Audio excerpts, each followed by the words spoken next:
Who is Gregory Van Damme, and can you tell us briefly about yourself? So, Assalamu alaikum. I'm really happy to be invited here. So, my name is Gregory Van Damme. I was born in Brussels, Belgium. I was born in a non-religious family, which is very common in Belgium and I think in all the French-speaking world, because yes, my mother tongue is French. In Belgium, we have 3 languages, as you probably know. So I grew up in Belgium. I was a very common Belgian child. I went to a Catholic border school. So even though my family was anti-religious, they thought that the best schools were owned by Catholics. Since I was 8 years old, I was in a border school, a very ancient abbey, in a very beautiful place where a Catholic saint is buried there. So that's practically it. Yeah. So you were trained in a Christian curriculum. Exactly.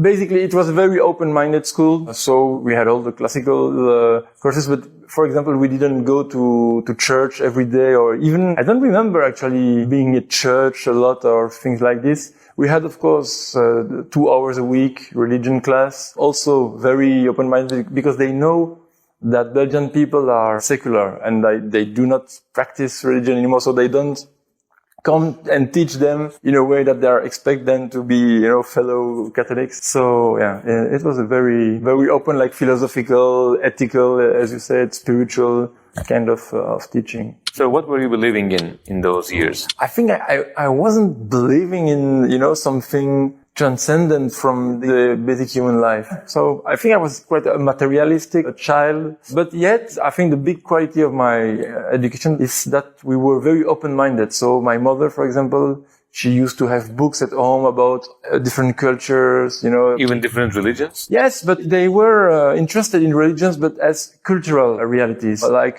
folk realities. Not as matter of thought and matter exactly of spirituality or philosophy, metaphysics, or even as worldview or philosophy of life. It was more like, okay, it's interesting, they do this, it's funny or it's beautiful, but we are not concerned about it. We are as we are, and we don't change at all. What was your perception of Islam before you became Muslim?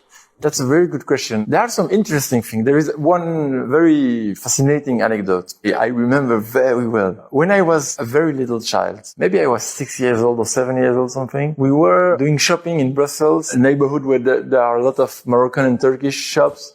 My family used to go there to buy, olive oil, dates, things there, what else. And I was with my mother and my grandmother. And we passed before that shop with a big picture in a frame of the Kaaba. I really remember it. I looked at it and I said, "Oh, mother, I want this for my room." Really, I remember. And my mother was, "Okay, no, cannot have this because it's of their religion, their culture. If you enter and you ask them to buy it, it will be uncomfortable for us. So no, you cannot." I really remember very well that scene. So I had kind of attraction that comes from, I don't know where. For us in Europe, Muslim equal Arabs. We don't realize that, no, there are Turkish people, there are Persian people, there are African, Indonesian. So Muslim and the Arabs are the enemy, always kind of in the background. Some families of Europe, the imagery of the Crusades also present, not as a racist thing, just as a cultural thing, because we love, chivalry, medieval, these stories are very important stories for the European culture. But in these stories, the bad guy is the Arab, so yeah. What was the reason that you felt the attraction to Islam? As I said, I was curious about cultures, about ideas. And at my school, I met half Algerian, half Belgian family, totally secular. Weren't practicing Muslim at all. Very nice people. I met their daughter. We were friends, getting along in their house. And at some point, I just asked them, "Oh, you have a Quran there in French. That would be interesting for me. Can I borrow it just to read and to discover it? Because I never opened a Quran back there." So yeah, they said, "Oh, yeah, take it home." And that was a big shock. Yeah, I think since the very, very first moment I read the first words and I was, okay, this is something. It was the first time in my life that I read a text which wasn't about someone or something other than me. This text was talking to me. It was like I was, hearing the voice speaking in the book. So it was a very shocking experience. I remember very well kind of my state at the time. I was like, wow, because, I'm 15 years old kid doing skateboard and, with friends, and really not into that kind of thing. And that was, wow. That was said in this book was just plain evidence. Was, okay, just wake up now. Look around you. Don't you see? And I was, yes, that's true. That's how I really see the world. And that's how I should see the world. And that's how I should see myself as part of this world. So it was as though it was speaking directly to you. Allah Exactly. was speaking directly to you. Definitely. I was really reading it as, okay, this is a personal letter I received from God, and also, okay, that is God. I never thought about God that way. So that was for me also the big revolution. This is a universal message about truth. About a universal truth, actually. What happened afterwards? I opened myself to this Algerian family citizen. Oh, what's that book? It's incredible. I think I'm going to be Muslim. By just reading Quran? Yes. And without knowing any practicing Muslim ever. Basically, I was really convinced. So I had no Muslims around me. I didn't matter at all. Through the mother of the family, she got me a book about how to pray, all, the 5 pillars, or basic teachings of Islam. So for 3 years, I was pupil in the boarding school and I was practicing Islam all by myself. How did your family or your friends react to this? My friends, they weren't understand the thing. They were skateboard kids, like punk rock, young guys. And they were like, what are you doing there? What's that? They were laughing at me, but they were nice people. So they accept, okay, that's his thing now but I think everybody, my friends, my family, everybody thought it's just a teenage whim thing. Yeah, whim, exactly. It will pass with time. But yet, what is unbearable for European minds is the rules.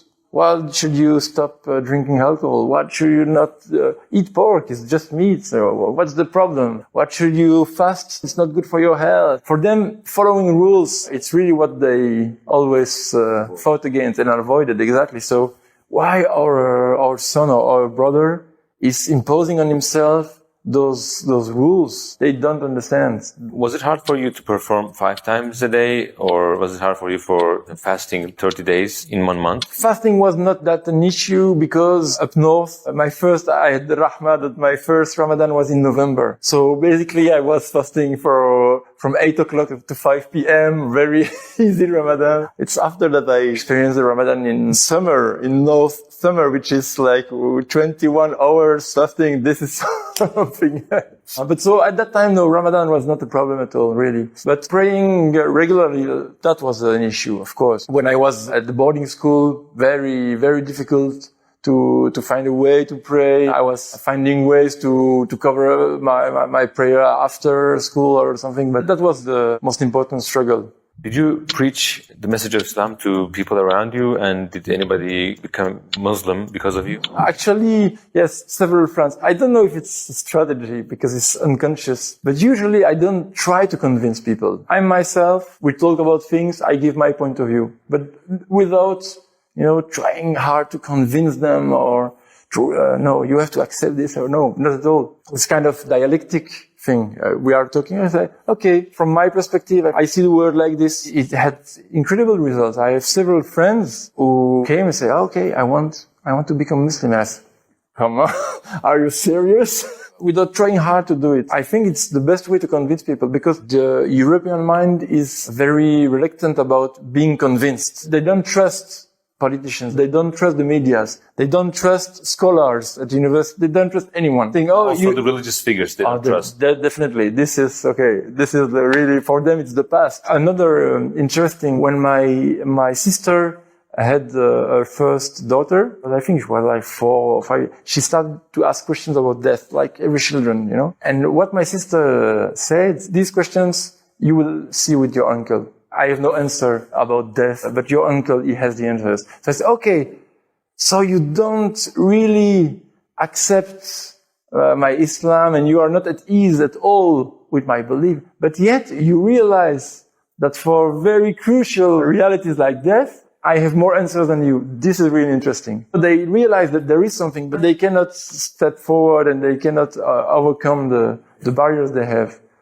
Do you think there's an increasing Islamophobia in Belgium or in the rest of Europe? And what should be done to prevent this? From my point of view, the answer is yes and no. Yes, because it's obvious. In the medias, in some politicians. After 9/11, everything changed for the bad. And with the attacks in Europe, it was just went crazy. In Charlie Hebdo. Yeah, Charlie. And in Belgium, we had attack at the airport, in the subway. So it was, wow, very shocking things. So definitely there is a sentiment of Islamophobia growing. Yet, I clearly saw in Belgium is that after the attacks, a lot of people wanted to know about Islam.